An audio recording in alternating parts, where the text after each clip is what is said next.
Hermanos queridos, bienvenidos para este estudio de la palabra del Señor. Estamos en el capítulo 2 del libro de Números.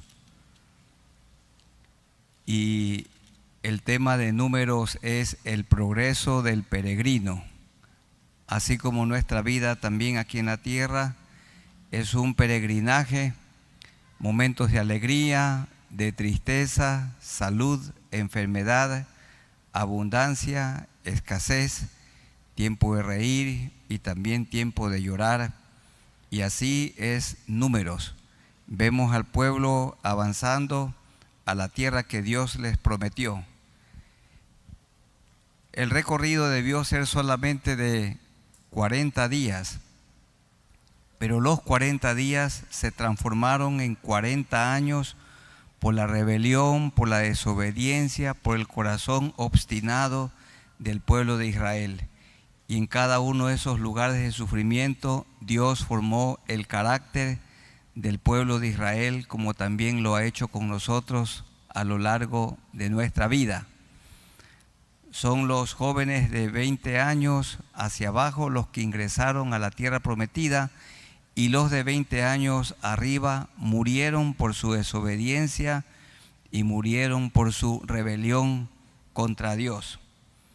¿De qué nos habla el capítulo 2? Sigue con orden.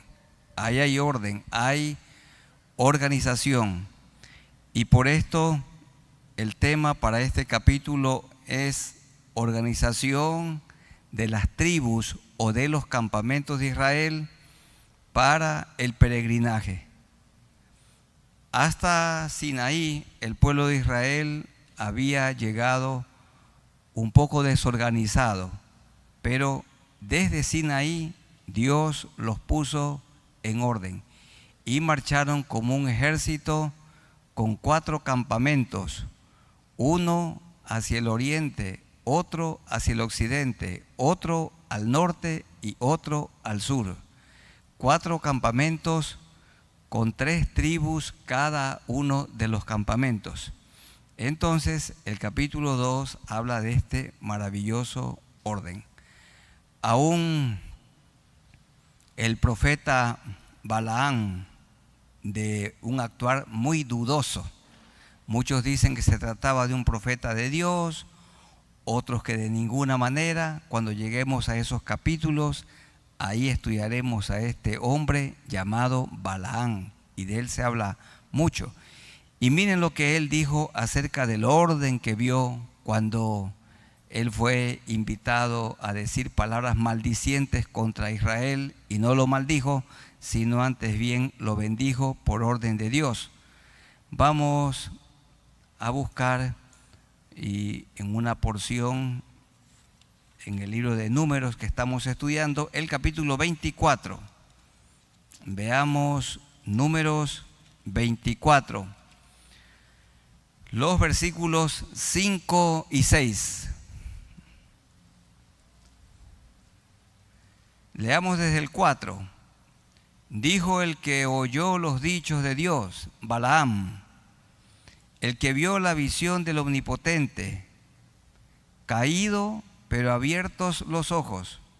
Miren, cuando vio el orden, la organización del pueblo de Israel, casi 3 millones de personas, organizados en 4 grupos de 3 tribus cada grupo. A cada grupo se lo llamaba campamento, un campamento. Y miremos la descripción de este Balaam, verso 5. Cuán hermosas son tus tiendas, oh Jacob, porque él miró desde el pináculo de un monte y vio cómo estaba perfectamente organizado. Cuán hermosas son tus tiendas, oh Jacob, tus habitaciones, oh Israel. Como arroyos están extendidas, como huertos junto al río. Los huertos, árboles junto a un río, es una cosa preciosa. Por aquí cerca hay un río que trataron de mejorarlo y le pusieron piedra alrededor y talaron los árboles y lo dañaron el río. Porque lo maravilloso de un río son los árboles alrededor y abajo el pasto verde y el río limpio, sin contaminación. Se podría tomar agua directamente, pero lamentablemente nuestros ríos están contaminados. Dice, como arroyos están extendidas, como huertos junto al río, como aloes plantados por Jehová, como cedros junto a las aguas. Está haciendo la descripción del pueblo de Israel marchando en orden. Ahora que hubo las fiestas en nuestra ciudad, un desfile que siempre se espera es el de los militares. Y entonces, ¿con qué orden, cómo marchan y cómo todos levantan su pie, su pierna al mismo tiempo? Y es asombroso. Y también algunos colegios tratando de imitar esto, por supuesto una buena imitación, pero lo maravilloso del desfile es el orden, el orden. Y miren, hermanos, una ciudad cuánto mejoraría solamente con el orden. Si todos respetáramos las leyes de tránsito, si todos respetáramos las líneas, los semáforos y entonces el orden. Y si cada uno tuviera su casa bien ordenadita, bien pintada.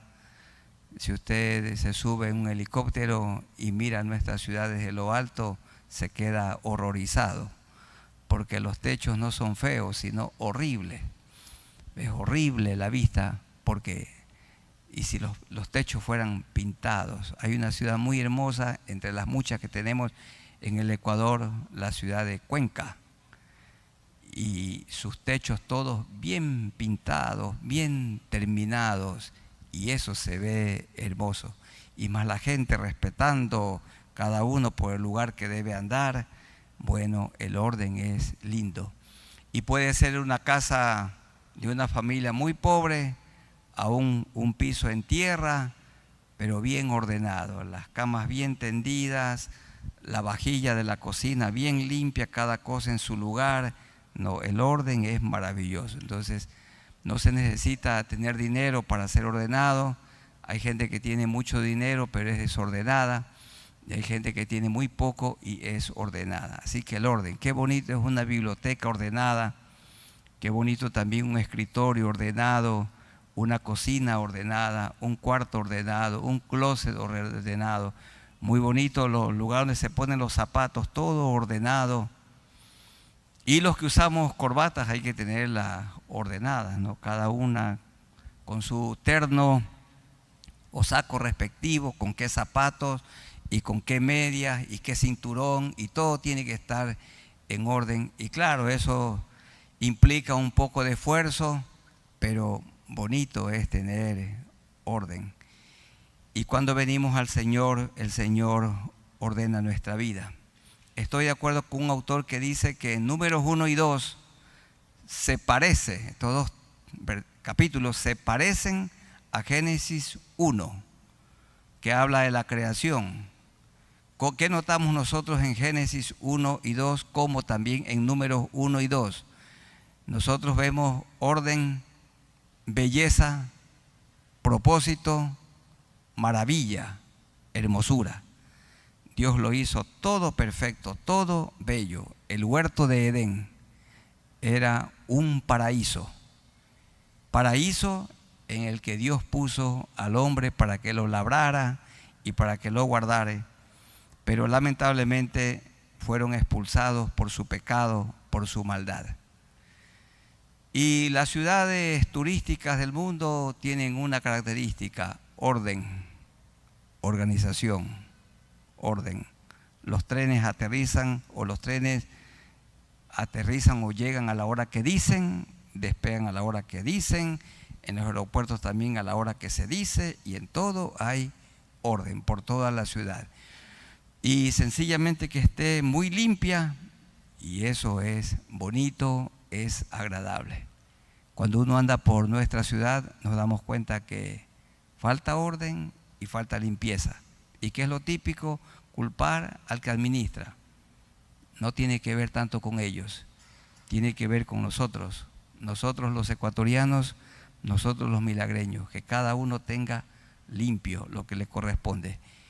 Y si los milagreños no echamos la basura a la calle, entonces la ciudad va a tener otra apariencia. Así que no depende tanto de los que nos gobiernan, dependen de nosotros. Porque, hermanos queridos, la vida cambia cuando yo cambio. Orden. De esto se habla en el capítulo 2 del libro de Números, que lo hemos llamado el progreso del peregrino. Nosotros vamos a notar en el capítulo 2, mientras el mundo occidental en el que vivimos, todo lo habla del norte al sur. En cambio, en Israel se hablaba del oriente al occidente. El orden de los campamentos de las tribus, que todas marchaban organizadamente alrededor del tabernáculo. La presencia de Dios estaba en el centro del pueblo. Eran como 3 millones de personas. Eso significa 3 millones dividido para 4. Son 750,000. Un promedio de 750,000 personas hacia el oriente, otras 750,000 hacia el sur, otras 750,000 al occidente o el oeste conocido por nosotros y otras 750,000 al norte. Entonces ahí estaban organizadas las 3 millones de personas y marchaban ordenadamente con el tabernáculo en el centro. ¿Y qué implicaba el tabernáculo? La presencia de Dios. Hermanos, y qué bonito una familia en el centro, Cristo obrando, Cristo dirigiendo ese hogar, Cristo siendo adorado en el centro de la vida, en el centro del hogar. Y el tabernáculo estaba anclado en el centro. Mientras las nubes en el día se permanecía sobre el tabernáculo, o la columna de fuego en la noche sobre el tabernáculo y la gente, los campamentos, los 4, no se movían. Pero cuando la nube se movía, o en la noche la columna de fuego se movía, entonces los levitas tenían que levantar el tabernáculo y en hombros llevarlo hasta donde el lugar que el Señor indicaba. Bien, en la organización de las tribus de Israel para el peregrinaje vamos a estudiarlo en 5 partes. La primera, la organización de las tribus estaban alrededor del tabernáculo. Esto dicen los versículos 1 y 2. Habló Jehová a Moisés y a Aarón diciendo: los hijos de Israel acamparán, usted subraye las 2 palabras, cada uno junto a su bandera, bajo las enseñas de las casas de sus padres, alrededor del tabernáculo de reunión acamparán. Los 4 campamentos, cada campamento constituido por 3 tribus, ellos acampaban alrededor del tabernáculo, el centro de adoración.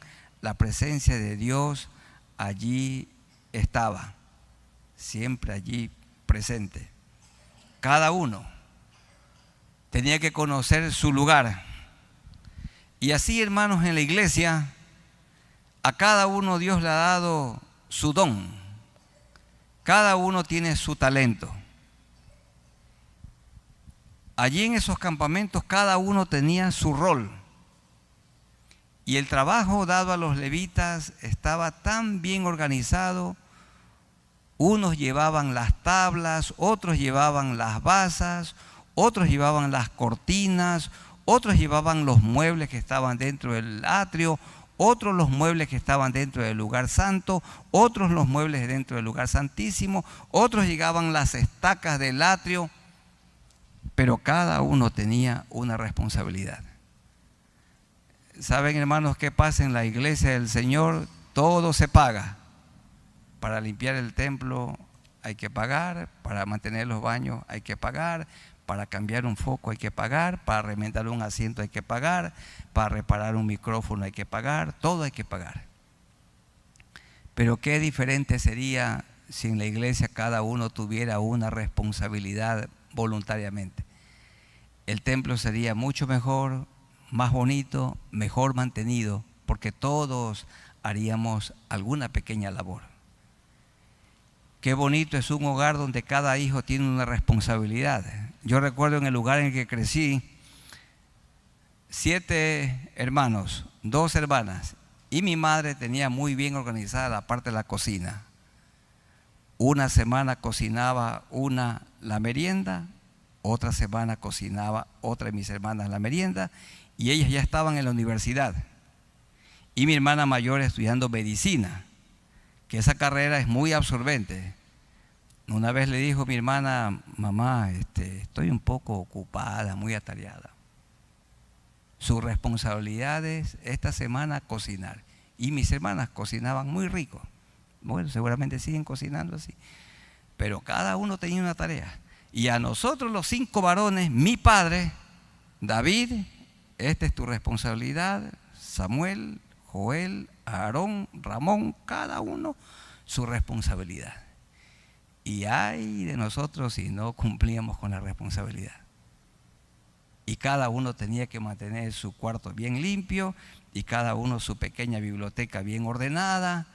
Bonito. Tengo gratísimos recuerdos del hogar en el que crecí. Y bueno, ahora mi esposa y yo, ella es una mujer muy organizada, le gusta todo en orden y procuramos que cada uno tenga su responsabilidad. Cada uno. Y qué bonito un hogar cuando cada uno cumple con su función. Y esto es lo que se ve. Miren lo que dice: los hijos de Israel acamparán cada uno junto a su bandera, cada uno bajo las enseñas de las casas de sus padres, cada uno alrededor del tabernáculo de reunión acamparán. Y de esto se habla, hermanos queridos, en Romanos capítulo 12, dice cada uno, ahí también se repite, cada uno, cada uno. ¿Cuánto dinero se ahorraría? Y también en los hogares, ¿cuánto mantenimiento se evitaría si cada uno cumpliera con una responsabilidad, con una función? Está bien, algunas cosas de mantenimiento hay que pagar, pero muchas cosas podríamos hacer con nuestras manos. Ahora que venimos de México, unos misioneros de Estados Unidos, me dio alegría, estaban ayudando a una iglesia a construir el templo. Y en una semana iban a construir un baño. Ellos venían con una ofrenda, compraban el material y los misioneros, entre ellos pastores, iban a trabajar en la construcción de un baño grande para esa iglesia, haciéndolo con sus manos. Porque generalmente es, si un artículo, si una cosa vale 5,000 el material, 5,000 la mano de obra. Así que si lo hacemos nosotros mismos, mucho dinero, muchísimo se ahorraría y habría cómo apoyar un poco más a la tarea misionera. De los hermanos que están aquí, pregúntense: ¿y yo en qué ayudo en esta iglesia? En lo que tiene que ver con el mantenimiento. Y verán que la respuesta nos pone a pensar. ¿Pero por qué no ayudamos tampoco? Porque no nos han dado una responsabilidad. Vean el capítulo 12, desde el verso 3 de Romanos. Digo pues, por la gracia que me es dada, a cada cual que está entre vosotros, que no tenga más alto concepto de sí que el que debe tener, sino que piense de sí con cordura, conforme a la medida de fe que Dios repartió a cada uno. Dios repartió un don a cada uno, un talento a cada uno. Ayer fuimos una comisión a recorrer el campamento porque van a ir 240 jóvenes y revisar los colchones, las camas y todo eso. Y hay unas camas que tienen el colchón, pero el colchón está muy grande. Hay que cortarle un pedazo como unos 10, 15 centímetros y el forro también acortarlo para que el colchón tenga la cabida dentro del cajoncito de la cama. y entonces la cama quede hermosa, porque con el colchón montado se ve feo, muy feo. ¿Y será que hay que pagar para hacer eso? Bueno, ahí se va un poco de dinero y hay que pintar y hay que aplicar maderol para evitar la polilla y tantas cosas que hacer en ese enorme campamento. Y si se paga, la iglesia tiene que inyectar grandes sumas de dinero para mantener eso. Porque lo que los jóvenes dan voluntariamente para ir allá, eso no abastece para el mantenimiento del campamento, para nada. Todo campamento es subsidiado, en este caso por la iglesia, que lo cuida como nosotros ese campamento. Dice cada uno. Dice el verso 4, porque de la manera que en un cuerpo tenemos muchos miembros, pero no todos los miembros tienen la misma función. Así nosotros, siendo muchos, somos un cuerpo en Cristo y todos miembros los unos de los otros. Y allí habla de la manera como el Espíritu Santo de Dios ha repartido los dones. De manera que, teniendo diferentes dones según la gracia que nos es dada, si el de profecía, úsese conforme a la medida de la fe. Otros tienen el don de servicio, otros el de enseñanza, otros el de exhortación. En el verso 8, otros de repartir, otros presidir, otros el don de misericordia. Bueno, Él quiere que cada uno ejerza su don, cada uno ejerza su talento, y dentro de la casa del hogar cada uno que tenga su función, y también el templo que cada uno pueda tener su actividad. Esto lo vemos en los versículos 1 y 2. Orden, organización. En segundo lugar, las tribus que acamparon al este. Hermanos, el este es lo que la Biblia siempre habla como el oriente. Acamparon 3 tribus al este o al oriente del tabernáculo. Siempre comienza con el oriente. Nosotros hoy, el mundo occidental siempre habla desde el norte, pero en el antiguo oriente siempre desde el oriente, porque en el oriente nace el sol. Aquí no sé cuántos se ubican donde nace el sol. Los que han visto la salida del sol pueden señalar dónde nace. Mejor que no señalan. Hermanos, no es acá, ni allá, es acá. Oriente, occidente, norte, para allá vamos a nuestra capital Quito, y sur, acá está Guayaquil, la ciudad de Guayaquil. Oriente, acá nace. Mañana verán, póngase afuera donde nace el sol, en el oriente. Nace en el oriente y se esconde en el occidente. Cuando yo voy conduciendo para Guayaquil, el sol va cayendo en el occidente. Y yo he visto miles de ocasiones cuando ha caído el sol, porque muchos años estudiando allá, muchos años enseñando allá, la mitad de mi vida casi allá, y entonces he visto muchísimos años, durante 40 años por lo menos, he visto la caída del sol mientras voy conduciendo en el occidente. Y dice aquí el verso 3, estos acamparán al oriente, se lo llama al este. Vean el verso 3, la bandera del campamento de Judá. Judá, ¿por qué esta tribu siempre primera? ¿Por qué? Acuérdense, de allí nacería el Salvador del mundo, el Cristo. Y dicen algunos autores lo que la Biblia no dice, que su bandera tenía un león, pero eso no dice el texto en ninguna parte. Una buena sugerencia, nada más. Acamparán al oriente, al este, la bandera del campamento de Judá por sus ejércitos, y el jefe de los hijos de Judá era Naasón.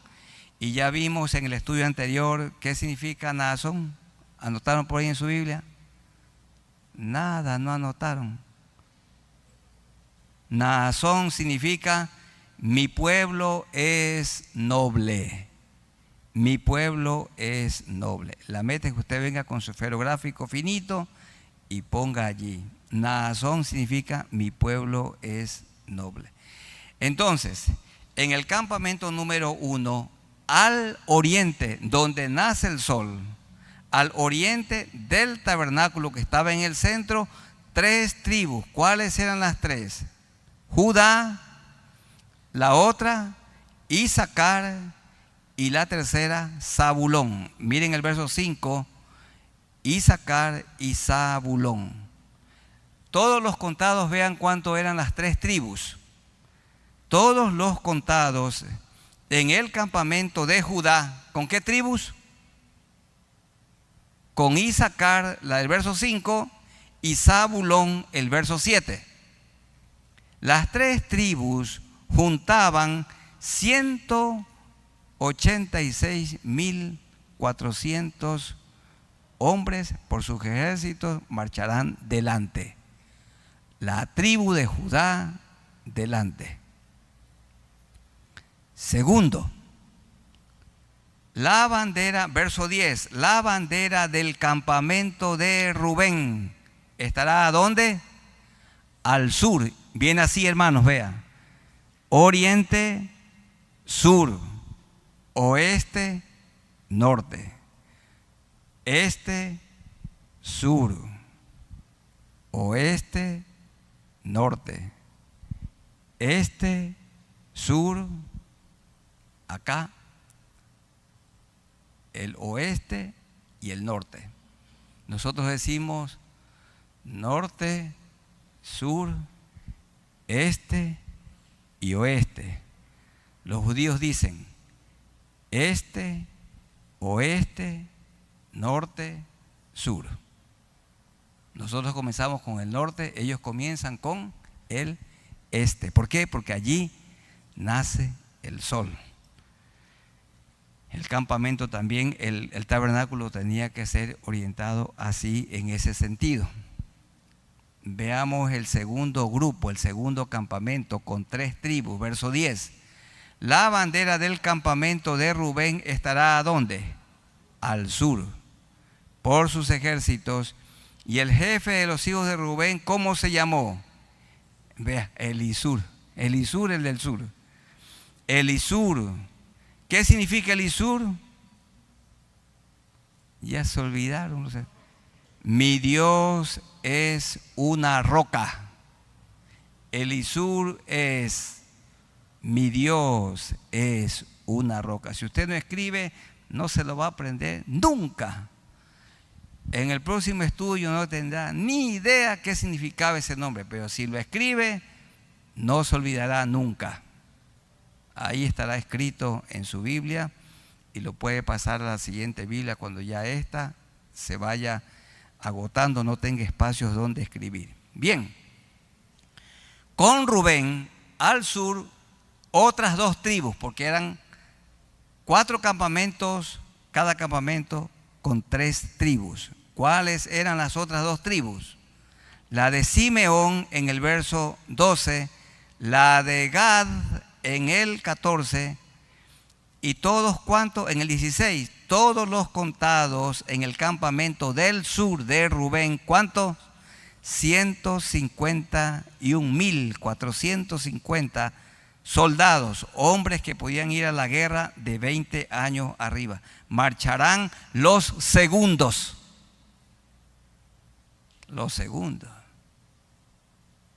¿Cómo se llama al hijo que nació en último lugar? Dicen el último. No se le dice el último, sino si son 3, ¿cómo hay que decir? El tercero. Dice mi ultimito. No, el tercero. Este es mi segundo hijo. Esta es nuestra segunda hija. Este es el séptimo que Dios nos dio. Bueno, aquí dice el segundo. Es un maravilloso orden, o todo un organigrama, una organización. Hermanos, 3 millones de personas. Por eso dice Pablo, hágase todo con decencia y con orden. Dice el verso 17, luego irá el tabernáculo de reunión con el campamento de los levitas en medio. Subraye usted, en medio de los campamentos. ¿De cuántos campamentos? De 3. ¿De cuántos campamentos? De 4. Cada campamento, ¿cuántas tribus? 3 por 4, 12 tribus. El tabernáculo estaba en el centro de los 4 campamentos y cada campamento con 3 tribus. ¿De qué estamos hablando en este tema? Organización. Qué importante es la organización, el orden. Cuando hay mucha gente, ¿qué se necesita? Aquí esta iglesia hay mujeres que tienen una habilidad para organizar. Aquí se suele transformar esto en un banquete de 700 personas hemos tenido, 800. Pero ¿cómo han hecho? Ponen una estación de comida aquí, otra estación allá, otra estación allá. Y entonces en 15 minutos o en 10 minutos todos tienen ya. Pero si hubiera un solo lugar donde tienen que ir a ver su comida, entonces comerían a las 3 horas algunos. Organización, hermanos. Es una estación para 100 personas. Y dicen los que conocen esto de cocina que una persona puede atender a 10, puede cuidar bien a 10, 1 a 10. Organización. Pero qué caos. Ustedes y yo hemos estado en lugares donde la comida comenzó a repartirse en tal hora y a algunos le llegó a las 2 horas. Ya la gente se va. O porque la comida se termina, porque la gente no llega. Hay 4 personas sirviendo a una multitud de 500. Desorganización. Bueno, Dios nos guarde. Qué bonito es todo organizado. Y hermano, para ser organizado hay que ser disciplinado. Tiene que ver esto con la puntualidad. Ahora venimos de una boda y no comenzaba la boda porque faltaba uno. Faltaban 3. Después no comenzaba la boda porque estaba yo un solazo ahí. 4 de la tarde, nos dijeron. Yo 4 de la tarde ya estaba sentado ahí esperando. Y ya le iba a celebrar la boda con las sillas. Pero 4 de la tarde es 4 de la tarde, pues. Hermanos, cuánto aprendemos en la palabra del Señor. Bien, entonces, dice, el tabernáculo estaba en el centro, verso 18. La bandera del campamento de Efraín por sus ejércitos. ¿Dónde estaba Efraín? Al occidente. ¿Cómo lo llamamos nosotros al occidente? Oeste. Este, oriente, y oeste, el occidente. Norte y sur. Al occidente, el jefe de los hijos de Efraín era su hijo Elisama. Elisama, que significa Dios, mi Dios escucha. Mi Dios me escucha, o mi Dios escucha. Y con Efraín, ¿cuántas tribus? Estaba la tribu de Manasés en el verso 20 y la tribu de Benjamín, de la que se habla en el verso 22. Todos los de Efraín al occidente, ¿cuántos eran en el verso 24? 108,000. Si notan, 108,000. 108,100 por sus ejércitos irán los terceros. Los terceros. ¿Qué tribu al frente? La de Judá. ¿Con quiénes iba Judá? Con Isaacar y Zabulón. Luego al sur, ¿quién estaba? Estaba Rubén. ¿Con quiénes? Con Simeón y con Gad. Los terceros, Rubén. Ya. Luego tenemos Efraín al occidente. ¿Con quiénes? Con Manasés y con Benjamín. Y finalmente tenemos Adán. Vean el verso 25. La bandera del campamento de Dan estará al norte por sus ejércitos, y el jefe de los hijos de Dan se llamó su hijo Ahiezer, que significa mi hermano es mi ayudador. Ahiezer significa mi hermano es mi ayudador.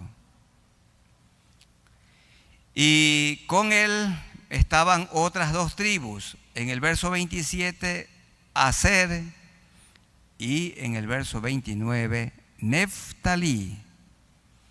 ¿Y cuántos en total iban al norte?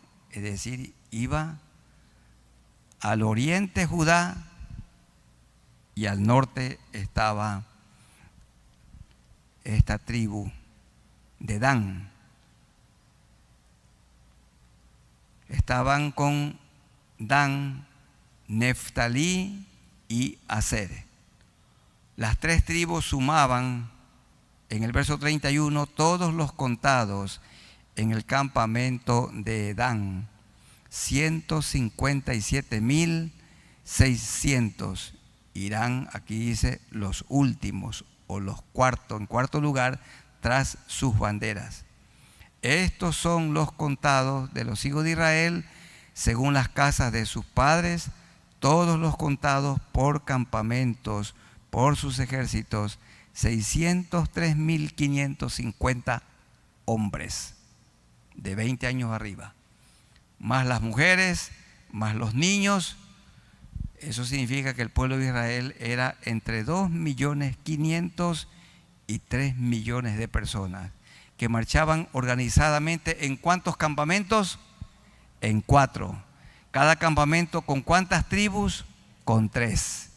¿Qué tribu iba primera? ¿Cuál era la tribu? La de Judá, donde nace el sol, al oriente. La otra al occidente, al norte y al sur. Bien, ¿y qué de los levitas? Los levitas era su responsabilidad servir al pueblo, era enseñarle al pueblo la palabra de Dios, la ley de Dios, era guiar al pueblo para que lo adore a Dios. Eran los maestros. Dice el verso 33, mas los levitas no fueron contados entre los hijos de Israel, como Jehová lo mandó a Moisés. E hicieron los hijos de Israel conforme a todas las cosas que Jehová mandó a Moisés. Hasta aquí bien el pueblo de Israel, obediente. Así acamparon por sus banderas y así marcharon cada uno por sus familias según las casas de sus padres. Hay algunos que dicen que la bandera de Judá tenía una insignia, un símbolo allí, un león. Y luego dicen que el del sur, esto es Rubén, ahí tenía el rostro de un hombre. Y otros dicen que Efraín, en el verso 18, que era el que presidía otro grupo, tenía en su bandera un becerro. Y en el caso de Dan, tenía en su bandera una águila. Pero eso no dice la Biblia en ninguna parte. Así que eso es algo que no podemos nosotros afirmar. ¿Cuál es el texto clave o uno de los textos claves de este estudio del capítulo 2 de Números? Es el verso 2, que lo vamos a leer otra vez.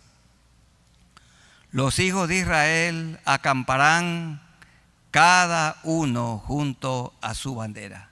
Que se necesitaba una perfecta distribución, organización, orden, obediencia. En la marcha cada uno tenía que ir en su lugar. Hermanos, las bancas o las sillas están ordenadas de una manera que siempre le decimos, no las muevan. Usted no tiene que pegar su silla. Ustedes ven que yo pego mi silla a mi mujer, aunque la amo tanto, pero aquí no. Hay unos cultos en los que pegamos la silla y en otros no, porque se necesita orden. Hay un propósito por el cual las sillas están así. Después se lo podemos explicar. Pero, ¿por qué mover las sillas de cómo están? Miren atrás o arriba las sillas perfectamente ordenadas. Pero cuando termine un culto, no suelen quedar así. Hermanos, luego de este tiempo vamos a tener oración en grupos pequeños y usted tiene que dejar la silla milimétricamente donde está. Mírela donde está. Ahí está en una baldosa. Hay una raya, hay una línea, hay una marca para cada silla. Y muévala, no importa, se la puede llevar allá a la esquina. Solo que cuando la trae, al levantarse del culto, tiene que quedar exactamente donde está. Miren qué pasaría, ¿no? Si cuando se usa un baño, un servicio, se lo deja limpio. Pero dice que lo encontré sucio. No, pues si está sucio, yo lo limpio. Y lo dejo limpio para que la persona que está afuera y que quiere ocupar ese lugar vea, oye, ese señor, qué educado, qué limpio.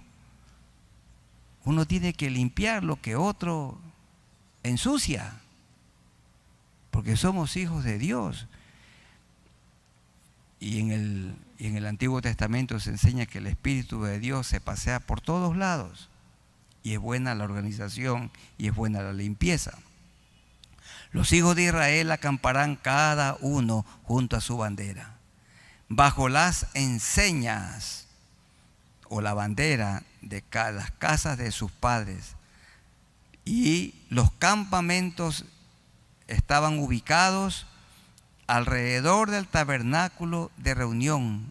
Acamparán 4 campamentos, cada campamento de 3 tribus, y la del pueblo de Israel, la de Judá, al frente, siempre en el oriente. ¿Y por qué esa tribu tenía una preferencia, un lugar de privilegio? Esa es la bendita tribu de la que nació el Salvador del mundo, el Señor Jesucristo, quien era judío, completamente hombre y completamente Dios. Hermanos, está organizada mi vida, está organizado su tiempo. Yo no conozco su vida, ni usted no conoce mucho la mía, pero yo les digo una cosa: si su tiempo no está organizado y si no tenemos un tiempo fijado en una agenda para leer la Biblia, escúchenme, no la vamos a leer. Si no tenemos un calendario cada día en el que dice que tal hora vamos a orar, permítanme decirle que no vamos a orar. Las cosas que hacemos son las cosas que están agendadas. Y los jóvenes saben manejar muy bien su teléfono celular y tener una agenda electrónica, pero cumplirla. En este día de venir para esta reunión, ¿a qué hora debemos estar aquí? ¿A las 7? No. ¿Qué va? 7 ya es tarde, eso ya es vergonzoso. Aquí hay que estar, ¿cuánto? 6:45 o 6:50. Llegar a las 7 ya es vergonzoso, hermano. ¿Cómo puede ser? No. Eso tiene que estar en la agenda, tiene que estar agendado. Y claro, hay muchas cosas que ya nos grabamos en nuestra mente. Pero aprendamos en la bendita palabra del Señor. En una palabra, todo el capítulo 2 de Números: organización, orden. El tiempo tiene que estar ordenado. ¿Por qué hay mucha gente empobrecida? Porque nunca manejó bien su dinero. Gastaron, despilfarraron. Pero las personas que hemos manejado bien el dinero y que no hemos despilfarrado nunca ni un dólar, nunca nos ha faltado nada. Nunca. Porque más sabiduría se necesita para gastar el dinero que para ganarlo. Hermanos queridos, el dinero se tiene que gastar de acuerdo a un presupuesto. Y si no está en un presupuesto, no se lo compra. Esta iglesia, para que marche bien económicamente, tiene un presupuesto estricto. Y ay de nosotros si no nos sometemos a ese presupuesto. Solo se puede gastar y se debe gastar lo que está presupuestado. Y al comienzo del año a cada uno se le asigna su salario, se le revisa, se le sube un poco a lo mejor, y lo que se presupuesta, eso es. Y por esa razón, por la gracia de Dios, marchamos en paz. Entonces el dinero tiene que estar organizado, el tiempo tiene que estar organizado, hermano. La casa tiene que estar organizada. La relación conyugal tiene que ser todo en orden. El tiempo de oración tiene que estar dentro de un orden. La lectura bíblica dentro de un orden. La asistencia al templo en un orden. El dirigir una célula evangelística tiene que estar dentro de un orden. Los ensayos tienen que ser dentro de un orden. Para no estar ensayando media hora antes de un culto. No, eso tiene que ser ordenado, con anticipación. Y un pastor y un maestro que enseña la Biblia tiene que con tiempo prepararse, tiene que apartar un tiempo, un orden, y ese tiempo es intocable. No se puede hacer otra cosa que no sea dedicarse a la investigación, al estudio, a la indagación de la bendita palabra de Dios. Bueno, si me preguntan a mí, David, ¿qué te falta a ti? Orden. Siempre tenemos que mejorar y ser mejor organizados. A mí me preguntan, oye, ¿cómo tú logras hacer algunas responsabilidades que tengo, que Dios me ha dado? Yo no, la gracia de Dios. Pero una palabra, eso sí, disciplina, organización, disciplina. Y el cuerpo de Cristo es una congregación de gente disciplinada. Tenemos que ser un pueblo disciplinado en todo momento. Que el Señor nos ayude para esto. Vamos a ponernos de pie y vamos a orar al Señor.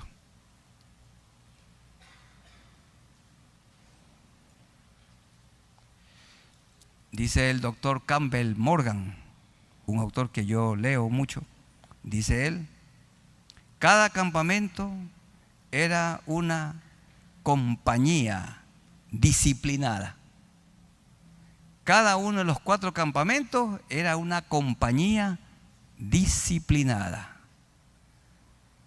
Hermanos, si hay alguna cosa en nuestra vida que está desorganizada, el hogar desorganizado, o el closet desorganizada, la casa desorganizada, la vida desorganizada, hay que ponerla en orden, porque esto es lo que nos enseña la palabra de Dios. Si alguna hermana tiene su cocina revuelta, hay que ponerla en orden, porque la cocina bien ordenada también predica, bien limpia. Y el cuarto de los muchachos, ¿cómo estará? Sería bueno que los padres nos permitan ingresar para tomar una foto, a ver cómo está, cómo queda cuando se levantan. Bueno, orden. Y ayudemos, hermanos, para que la iglesia y el templo, las instalaciones del templo, sea un lugar organizado, un lugar con orden. Vamos orando a Dios. Señor, gracias por el estudio de tu palabra en el capítulo 2 de Números, en el progreso del peregrino. El pueblo de Israel salió organizado de una manera asombrosa. Asombrosa. Eran entre 2.500.000 o 3 millones de personas caminando por el desierto a la tierra prometida, y marchaban con un orden asombroso. Hombres y mujeres, niños, jóvenes, niños pequeñitos que aún eran llevados en brazos por sus padres, con el ganado allí, el ganado también en orden. Y bien Pablo lo resume cuando dice, pero hágase todo con decencia y con orden. El solo hecho de ser disciplinado y llegar a toda reunión por lo menos unos 10 minutos antes ya demuestra orden. Pero personas que siempre andan corriendo y siempre atrasado, eso muestra desorden, desorganización. Y Señor, soy el primero en reconocer que me falta mejorar, que yo sea un hombre muy organizado, muy disciplinado en todo. Ayúdame, Señor. Yo he aprendido mucho de este orden con que tú organizaste al pueblo para salir y seguir con su peregrinaje. Y aquí todos somos peregrinos, Señor. Y nuestros hermanos y amigos conectados también son peregrinos aquí en la tierra. Ayúdanos, Señor, a peregrinar con orden, con disciplina. Todo tiene que estar dentro de un tiempo, todo tiene que estar agendado, porque si no lo tenemos agendado, sencillamente no lo hacemos. El estudio de la Biblia de cada día, que es el alimento espiritual, los tiempos de oración, la asistencia al templo, el cumplir el ministerio, salir a evangelizar, orar por los enfermos, todo esto tiene que estar dentro de un horario, dentro de un orden. Y te pedimos, Señor, que nos ayudes. Porque nuestra tendencia, nuestra inclinación es la indisciplina. Y aunque otros no cumplan normas y reglas, no cumplan, Señor, con leyes, que nosotros las obedezcamos, porque somos tu pueblo. Ayúdanos, Señor, a vivir una vida con orden delante de ti. Ayúdanos para que seamos un pueblo santo y que con nuestra vida presentemos el Evangelio del Señor Jesucristo. Ayuda a mis hermanos, ayúdame a mí, a todos nosotros. Y en el nombre de nuestro Señor Jesucristo. Amén. Tomen asiento, hermanos, que el Señor les bendiga. Y a los hermanos y amigos que se han conectado con nosotros, Dios los bendiga. Y un abrazo desde esta ciudad para ustedes. Amén.